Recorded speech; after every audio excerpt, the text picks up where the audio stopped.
Next up is this HP.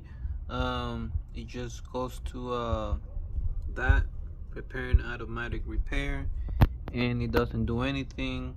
It just gets stuck to that.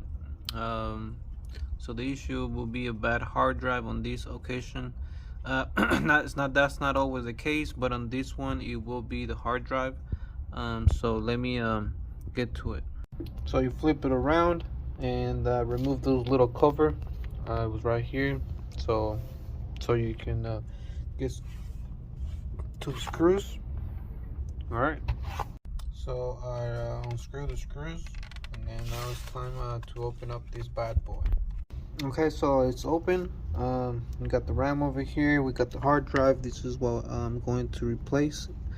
It looks like it's a 256 gigs.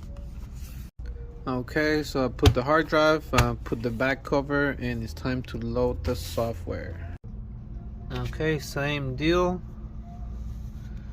Quickly press escape.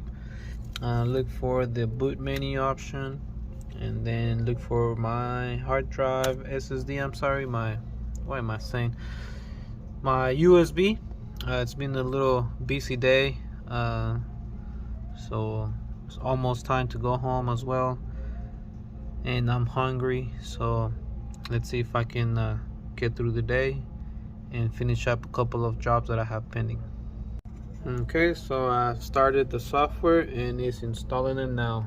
Windows 10, baby. Okay, so I'm updating the BIOS right now. So stay tuned for the finished product.